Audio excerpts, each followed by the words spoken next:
If unstoppable growth sounds crazy to you, then this lesson is probably for you. You may be experiencing the #1 problem I hear from drummers all the time: not knowing what to practice, which means plateauing, feeling discouraged and demotivated, along with constant overwhelm, which of course gets you nowhere. You see, without a simple and organized practice system, you will struggle to actually grow in the long term so that you can become the fast, agile, well-coordinated, and musical drummer you've always dreamed of becoming and that you are capable of becoming. Today, I will show you how to turn all of this around for remarkable growth in your drumming over the next 12 months. You can do this.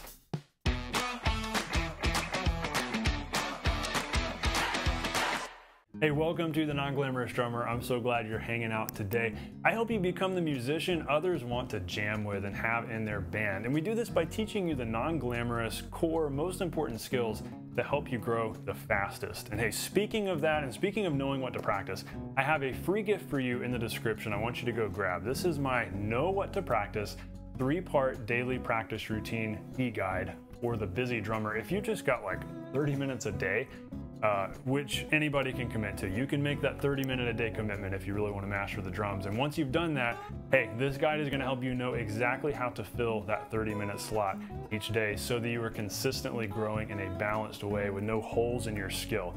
This is such a confidence booster because you know that you're practicing the stuff you need to practice. And hey, this is your essential companion to today's lesson because we're talking about this whole 3-part system, this 3-pillar system, so that you know that you're growing in the long term. And this e-guide is going to be your companion to go deeper with this. It has all of the nitty-gritty details and exercises, all sorts of good stuff that's going to help you out even more. So you got to go grab that. If you don't download it right now this second, go get it as soon as you finish watching this video because it is the must-have practice tool that has helped so many of my students. So on with the lesson. Most aspiring drummers don't know what to practice to really grow and tap into their true potential, which is really unfortunate. So many people have the potential to grow tremendously on the drums and to make a ton of progress over the next 6 months, 12 months. But because they don't know what to practice, growth doesn't happen. If you've got that 30 minutes a day, even better, an hour or 90 minutes a day, there's so much you can do with that, but it's no good if you don't know what to practice. And so this really is a huge issue that I hear from students. Every time I send out, every summer, once a year, I send out a big survey to my whole email list. And one of the questions I always ask is, what is your biggest frustration on the drums right now? And so many responses are word for word, not knowing what to practice. Like that shows up over and over again on the spreadsheet when I'm going through all the responses, not knowing what to practice. And I'm like, I've got all this stuff helping you know what to practice. I want you to dig into this. Grab the e-guide. It's going to help you out so much so that you do know what to practice. And so I want you to do this. I want you to take action with me because here's the deal. When I started playing, and especially when I was in high school and I was all in, obsessed with the drums, practicing all the time, but my practicing was kind of lopsided. I wasn't hitting all the areas I needed to hit. There were a lot of holes and a lot of things I had to come back to later. I was actually building coordination quickly, and that was really the primary focus getting started. But my hand technique wasn't great, and I most definitely had a weak hand that wasn't doing so well. And so gradually, okay, I had to come back in college. I gradually got caught up there and got my hands more balanced out. And then toward the end of college, I started realizing, man, the stuff I'm playing really doesn't sound that good. I'm not recording well. I don't sound as great with a band as I should, considering I've been playing for years now. So how do I fix this? And I had to start diving into the music and the listening and really working the ear training skills. And it all just felt overwhelming, but by the end of it, it was like, okay, now I know what to practice. Why did it take me so many years? I want to hack this process for you. I want to help you hack the process and show you here are the things you need to be practicing now so that you don't have to take, years and years, like with me, to finally understand this. So all you've got to do is use the 3-pillar system of balanced practice that guarantees consistent growth and well-balanced skill. You'll be making a lot of short-term quick progress. There'll be a lot of quick wins each day and each week. But the biggest thing is that this is a long-term play here. When you have balanced practice, you grow a lot in the long term. That's why we're talking 12 months, even 6 months, but months from now. That's what we're talking about, and you're going to grow tremendously. And I'll share with you kind of how to implement all of this and more of what to expect in your playing as you do so. So use the 3-part system. Let's dive into this and break this down. If you want to go ahead and go download that guide, you can, and you can literally be following along in the PDF guide as you watch this lesson. or you can go grab it after, whatever you want to do. So part number one, hand technique. This is so critical, and this is why this is like the biggest beginner skill that we're always talking about here on the channel, because if your hands aren't capable, if they're clumsy, if something's wrong with your grip, if there's a really weak hand, no matter how much skill you have in other departments, no matter how fast you can learn songs, no matter how fast your foot can play, or none of that matters if there is a clumsy hand that's just not working. You've got to straighten that out. Hand technique is such a critical first skill. That's why I have a course on this. If you go to my website, you can see I have a course called Total Hand Freedom where we talk about this. And I have a free mini course called Free Your Weak Hand, Solve Your Weak Hand in 3 Steps. I have all this content on solving your hands because it's so critical, and so many drummers just experience freedom, and it's like their eyes become open to, oh, this is what I can do once you get your hands freed up. This is so important. And really, it just comes down to fulcrum and motion. And so real quick, the biggest thing here to be focusing on in the hand technique department, be focusing on this, anything you're practicing with your hands, whether you're sitting here and you're playing singles, whether you're working on your doubles, whether you're practicing navigating around the kit, whatever you're doing, that's all great. But what's most important is how you're approaching this, what you're paying attention to with your hands. Fulcrum is so critical. Make sure that you're forming a fulcrum here with middle finger. I highly recommend middle finger over index because it's going to give you more space, more fluidity, more looseness. You'll be able to relax more, but still have control on the stick. That's kind of the thing that seems like a paradox to so many students starting out, where it's like, Steven, you say have relaxed grip, but yet if I'm relaxed, the stick falls. And so I end up having to clamp down, and then my hand hurts, so I'm not relaxed. How do I beat this? And so it feels like a losing game here. Well, when you do a middle finger fulcrum, this gives you the power to actually exert enough pressure and control on the stick here at the fulcrum, but still stay relaxed. The reason why, and the way we do this, is that as you get louder and faster in your playing, you can allow that fulcrum point to slide up closer to the palm of your hand. And your thumb can actually put more pressure on the stick right here with less effort from this muscle than it can out here. It all comes back to that whole steak thing. You know, if you want a rare steak, it needs to feel like this. A well-done steak's gonna feel like that. So obviously it requires more thumb muscle to reach across to your pinky. The more your thumb's having to reach, the more effort that is, the more strain you're putting there, and the more cramping you're gonna have here. Trust me, I've been there where I get to the end of a gig and I'm just hurting right here. That's not good. You gotta fix that. We need to not have any pain, even at the end of a 4-hour gig. And you can do this. So when you adjust your fulcrum to right here, that allows still the space, still the fluidity, but not having to work your thumb as hard. And that is huge. That's a big game-changing thing. That's something we talk about a lot here on the channel. One lesson specifically, I want you to go dive into. I'll link it in the description. It's called Free Rebound and Power. Is it possible? Well, the answer is yes. It is possible when you get your fulcrum and your grip right. And so I want you to go dive into that lesson for more on this.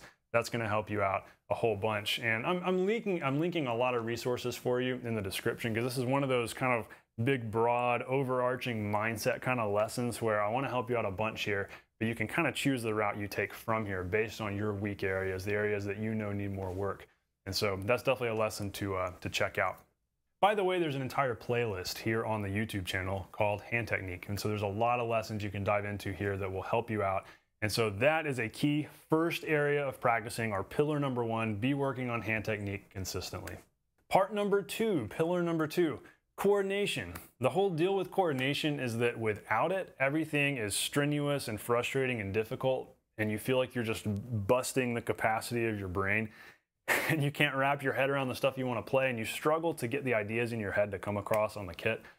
But with coordination, everything is fun, everything is easy, everything flows naturally because you've made all those brain connections with your limbs, and you can say, all right, left foot, do this. Right foot, play this kick pattern, while right hand does this.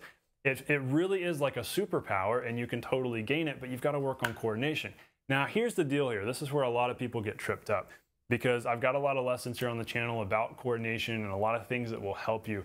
But here's what it comes down to. If you really want to build coordination, if you want to master coordination so you can play everything you hear in your head, you have to have a method by which you're going to do it, and you have to stick to that. Because if your coordination practice consists of, let me do this exercise today, and we'll do a little of this tomorrow, and then that the next day, and then this groove from this song, and then let's work on this fill, Yes, those things will gradually build your coordination, but not nearly as much as a method where one lesson or one exercise builds off the previous one. So a couple of options for you here, because I want to help you out. A big one, a super popular coordination method. I love this book. Realistic Rock. This is the one that I worked through when I was in high school. This has been around forever. So many of you drummers who are a lot older than I am remember working through this in the 70s. That's how long this book's been around, like 50 something years. So go check this out. This book is really great because it's very versatile. A lot of the classic drum methods are like that, where you've got a few grooves, but you can practice them a lot of different ways. And so if you're in for that kind of challenge and you like the idea of let's have this kind of framework and these grooves I can practice and then these different ways of practicing them, this is the method for you. Now, something else, so Realistic Rock's pretty cheap. I think you can get it for like 20 bucks maybe. But hey, something that's free. I have a free PDF e-guide that I talk about a lot in other videos here and I'm pitching all the time. Totally free. It is called 30 Days to Four-Way Rock Coordination. And it takes a lot of the kind of the same concepts from Realistic Rock, but boils them down into a very linear step-by-step method. In Realistic Rock, you have a bunch of groove exercises and you can go back and practice them all a lot of different ways and extract a lot of value from it. But in my guide, in 30 Days to Four-Way Rock Coordination, each one, there's one way you do it. Each one is, okay, do this. All right, you know you've done it. Now do this, you know you've done it. And it's it eliminates all of the thought and all of the overwhelm. So literally you're just going step by step, groove by groove. And in theory, after 30 days, you've worked your way through. Now, everybody works at a different pace. Some students work through it in 30 days, others at 60 days or 90 days. But the point is, it is a step-by-step linear, do this, and then that, and then that, and then that kind of method where you're gradually building in different limbs and aspects of coordination. And it's a lot of fun. And the point is, the power behind it is that it is a method. When you have a method that gives you all the steps, that's when you grow. When things are haphazard and you're having to put too much thought and decision making into it all, like, oh, what am I going to practice now? Let me go to YouTube and find a new coordination exercise. You're not going to grow as fast that way. Yes, there's good stuff out there, and I've got good coordination lessons here on this channel, but I don't want that to be the only thing you practice. You've got to have a method, a system to use for coordination. It's just like the power of routine and predictability, and how if you have, let's say you have a morning routine, you get up and you always take a shower and you always make the same breakfast. That's what I do. I love my morning routine because it means I don't have to make decisions. It means that I don't have to make a single decision until, I'm an hour or two into my day because I do the same thing at the beginning of each day. Everything is autopilot. And that's the way you want this to be. You don't need to be having to think about making decisions regarding how to grow your coordination. You need to have it all laid out for you. So grab my e-guide, go get Realistic Rock if you want to. But either way, find one method, stick with it. Now, that 3-part daily practice routine guide I told you about a minute ago that is the ultimate companion to this lesson, it has a coordination section. So you can start there. You can start with those if you want to, and then move into that 30-day to coordination guide if you want to do that. So take your pick. All right, pillar number 3, and this is the icing on the cake. This is the why behind everything, and really this is the end to which hand technique and coordination are the means. Music. Listen to songs. Really listen to songs. So there's something I like to call critical listening, and this is such an important thing to do that I did not learn how to do until I got to college. When I was in high school playing drums in the high school student worship band at my church, I was learning songs and playing songs, but years later I'd go back and listen to those songs and hear stuff I'd never heard before and realized, oh, I was playing that kick drum part entirely wrong. Or, oh, I always went to the hi-hat there, but on the recording they went to the ride. How did I never hear that? The reason I never heard those things is because I was never really critically listening. And this is a skill I want you doing early on because this is going to help you become much more musical much more quickly. The power behind this third pillar here of music is that this keeps you motivated. This is the fun stuff. If your regular practicing doesn't consist of learning songs, listening to songs, playing music, you're going to get burned out because hand technique is boring. Coordination, I think coordination is fun. If you've got the right method, I think coordination is a lot of fun, and especially if you use my coordination guide because we're playing grooves that you hear in songs. It's a lot of fun, and it's very applicable, super practical. But sometimes even that can get a little boring because it doesn't always feel like music, and we're pushing ourselves and we're challenging ourselves. And so hand technique and coordination, that's kind of, in a way, it's like the math behind the drums. But music, that's the emotional behind the drums. There's always that mix of math and emotion. You've got to have both. You got to have the technique, you got to have the art. Both of those things go together and work hand in hand, and music is so key and essential here. Anytime I talk to a student who's getting burned out and they're frustrated, a lot of times their practicing is lopsided and they're failing to really focus on music as much as they need to. So critical listening, what I want you to do, put on headphones. If you've got some good in-ears, earbuds, even AirPods are fine. Good speakers.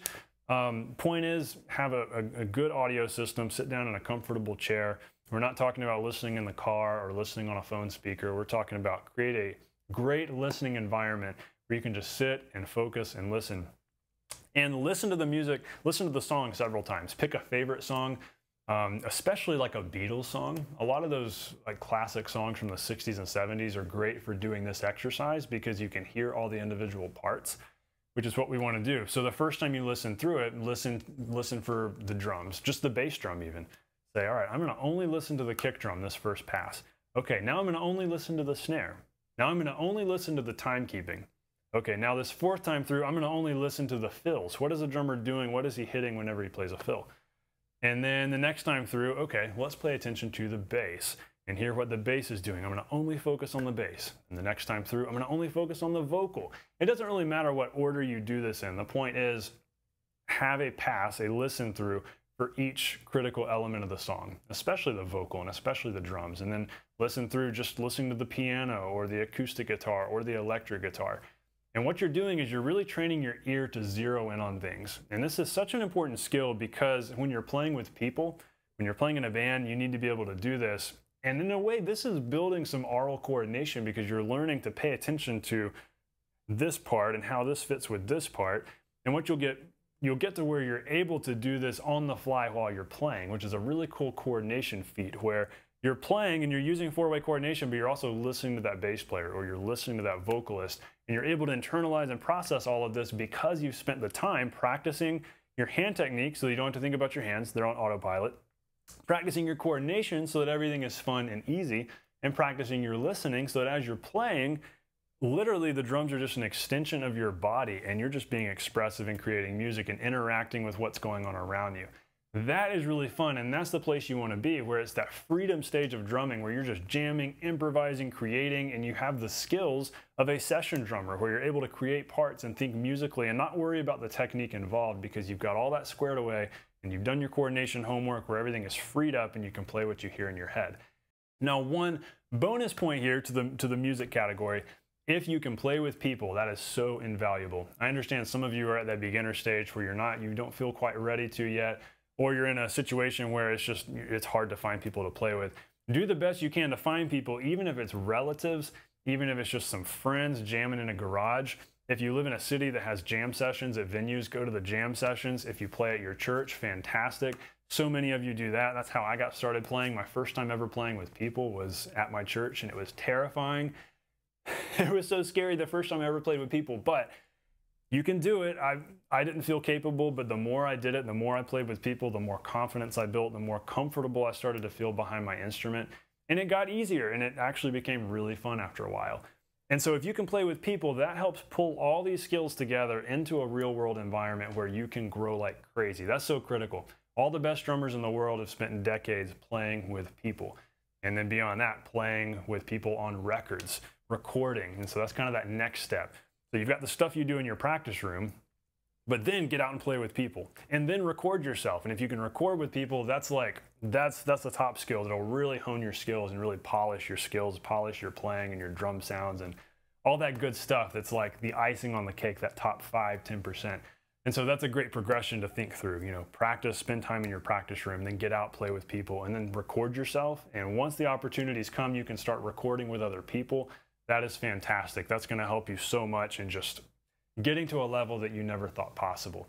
You can do it. It might take some time. We're talking long play here. This can take some years. But when you do this stuff consistently, when you work in these 3 areas consistently, you really will grow like crazy in the long term. It's like investing. It's like having good investments. You know, decades from the road, those investments grow a whole bunch. If you own a bunch of real estate, that real estate is going to be reaping dividends decades from now. Not something that might make you money tomorrow, but hey, one day. And so we want to work smarter, not harder here. We want to practice hard, but we're also thinking smart here and going, okay, let's work on this, because in the long term, it's going to get us here. So as we tie all this together, just kind of some how-to tips. So ideally, you've got a 90-minute practice routine. Now we could talk about the nerdy details of why 90 minutes is a great amount of time. We'll skip over that for now, but 90 minutes is also great because that means 30 minutes of each category. And if you have the luxury of spending an hour and a half practicing a day, that is awesome. I know not all of us can do that. If you're my age and you've got young kids, you know that life is busy and hectic between family and work, and so there's not a lot of time for hobbies. So you do the best you can. I think 30 minutes is a good minimum. That's where you can do 10 minutes of each. But at that rate, I think there's more value in dedicating that 30 minutes to one specific area, and then the next day dedicate 30 minutes to another specific area. So that way you're really able to take more deep dives. So you can structure your practice routine accordingly and say, Monday I'm doing hand technique, Tuesday coordination, Wednesday music, and then reset and do those same 3 again. And so do whatever works for you. Make this work for you. The point is you do it. Point is that you do it. So what will happen if you use this system for the next year? Because I always want you thinking long-term here. What's going to happen in 6 months, 12 months, years down the road? Well, you'll start playing the ideas you hear in your head, and that's huge. That's what we all want, that freedom of expression to play what we hear in your head. You'll be doing that flawlessly. The grooves and the fills that you play will be musical, and they'll fit the song. That's what happens when you practice musicality and listening, and you spend a lot of time really listening to and dissecting music and learning songs. You get naturally good at that stuff. And then your hands will be strong and agile so that you don't have to think about them. When your hands are on autopilot, that means you can focus on music and not what your hands are playing. That's where you want to be. You can do this. So, question for you. Which of the 3 areas of skill do you need to work on? What is your weak spot? What's your weakest area? Identify that so now you can accelerate your growth. Maybe hand technique is the weak spot, so spend a little more time in that area. Maybe you need to build your coordination. Spend a little more time there. Maybe music is your weak spot. You've been caught up in the technique. You're burned out. Spend more time in music. So figure out what the ratio needs to be for you. Everybody's a little bit different. That's totally fine. But tell me in the comments, which of the 3 areas of skill do you need to work on? That way you can get to work growing like crazy. So hey, I hope you've enjoyed this lesson. I hope this has been super valuable to you. Be sure to grab your companion, the free 3-part practice guide PDF. I'll grab that in the description. As always, know that you can do this. Stay non-glamorous. I'll see you on the next lesson.